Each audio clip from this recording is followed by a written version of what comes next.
What's up, film fans? It's Darren here, back with another episode of Filmstock Tryouts.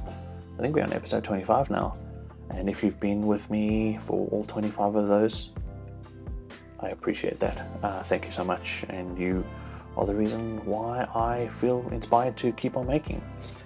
Yeah, I don't know if you saw last week's one, Kodak Ultramax. Absolute amazing film, one of the best color films available, particularly C41 color film. Affordable, excellent colors, and so many people called it the GOAT, so maybe check that out. If you haven't, if you have, let me know what you thought of the episode. But yeah, today we're going to be talking about, you've obviously seen it in the thumbnail, Reflx Lab 100D. Reflx Lab is a company based in Shenzhen, China, here in China. I think about 1,000 to 1,500 kilometers south from where I live here in China. Beautiful high-tech city, if you don't know anything about Shenzhen. It's like the Silicon Valley of the East, that's what it's called. So anyway, yeah, what Reflx Lab do mostly is respool and repackage Kodak cinema film. So they have the 100D, they have 100 Pro, they have 250D, they have I think 400, they've got 800T, and those kind of rivals to CineStill. And yeah, CineStill does the same thing, repackaging Kodak cinema film. So actually what this is, let me take it out of this beautiful, also love what Reflx Lab does with their canisters there. It's not plastic, it's beautiful aluminium. That's really cool.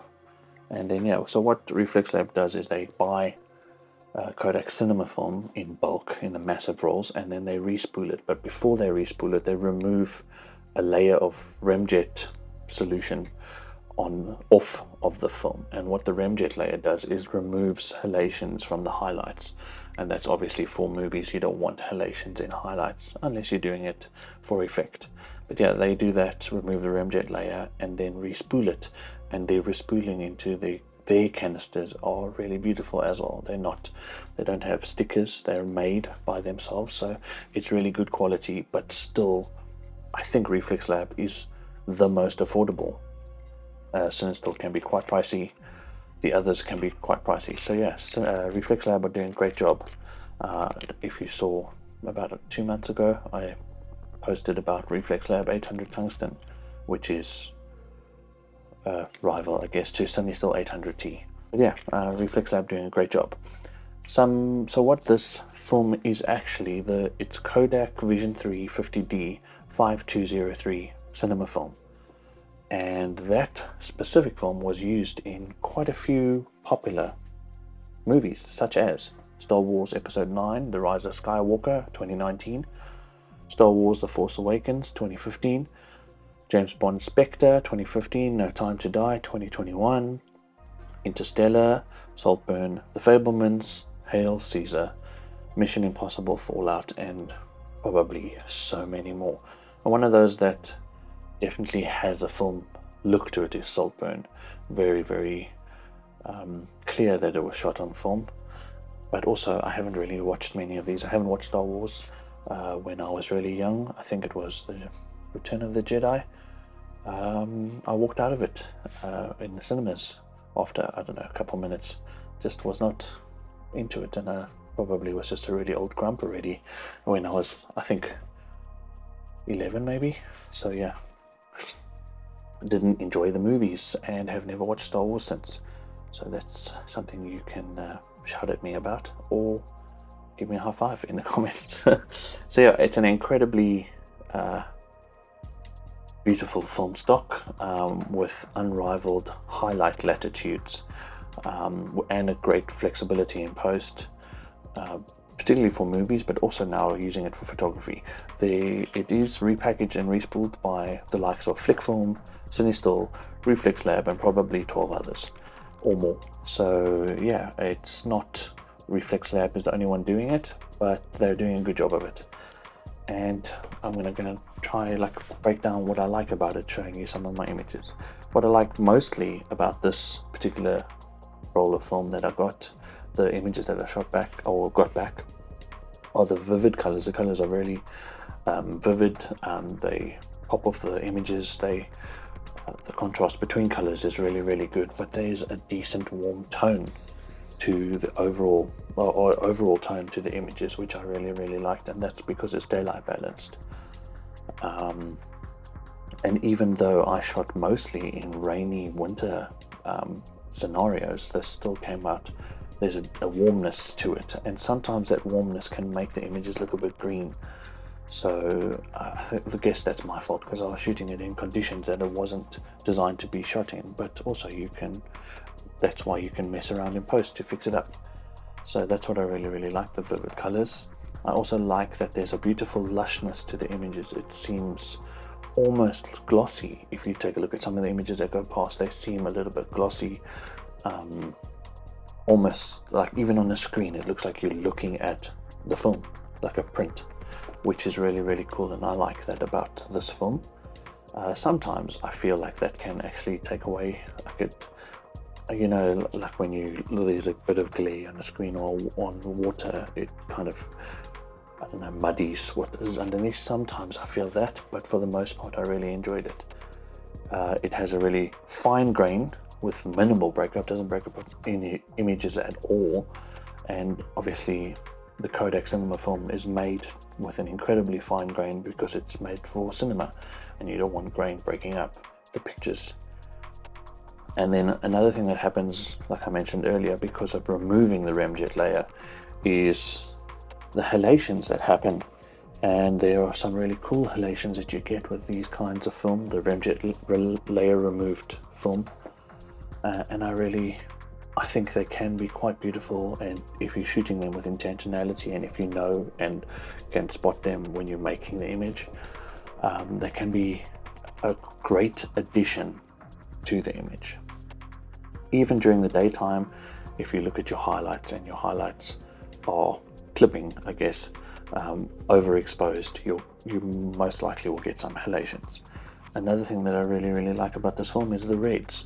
They seem very Kodachrome-like, and that they're a bit more of an orangey red than just a red, and that reminds me of photography greats like Saul Leiter, Fred Herzog, William Eggleston. Just the reds in those images, or just I think any photographer from that day using Kodachrome, the reds, just, I don't know, it's just really cool, and it's almost nostalgic.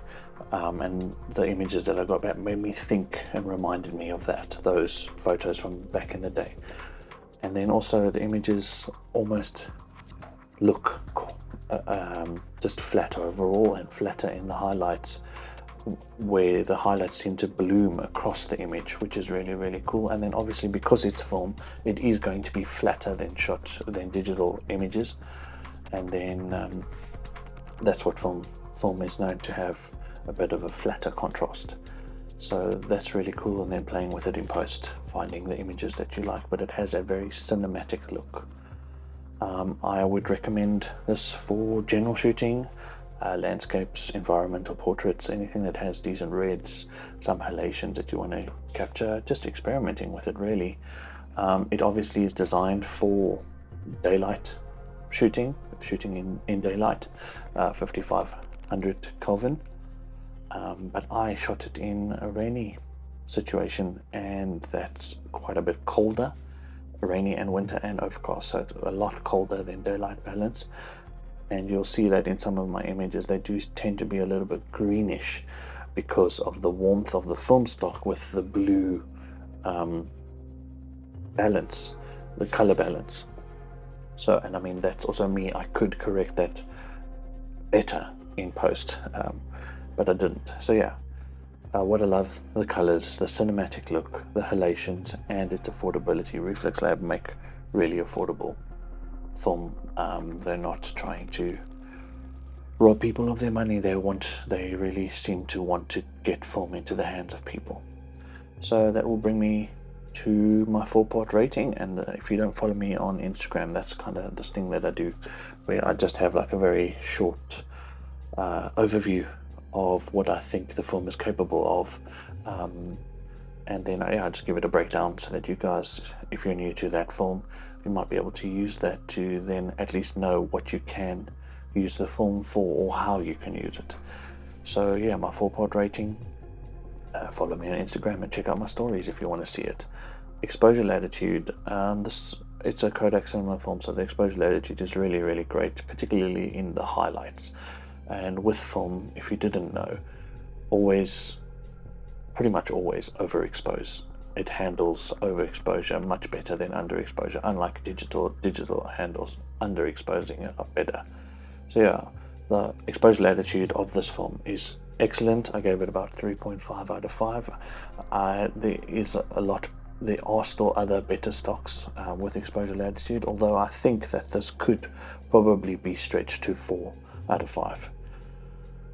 Sharpness, it is incredibly sharp. Don't be fooled by my images. I missed focus on quite a few of them, just because we were out in wet conditions and I was trying to be quick about it so that the camera and stuff doesn't get wet. So yeah, it is very, very sharp, and you will see that in some of the images that I post. Then contrast, it is pretty contrasty, but not too contrasty, and that's also because it's made for film where they want to be able to do all that in post. They want to control that in post, so it has decent contrast, enough, particularly color contrast, which I like. And then grain, 1.5 out of 5. Really fine grain that does not break apart the images at all. So yeah, that's kind of my overview, 4-part rating. And then yeah, share your lomography color 100 images with me. That's going to be the next video of film stock tryouts. So if you have any lomography color 100 images that you're really proud of, send them my way on Threads or Instagram, and I might feature them in the next video under film therapy. And film therapy is actually something that I've been doing for a while. It's a new name that I came up with for it, where I just share your guys' shots on the particular films to show more than my stuff, and just show the people that inspire me and their work. And so yeah, I found a few people over on Instagram and Threads for this one, and now we're going to go to some film therapy courtesy of you awesome people.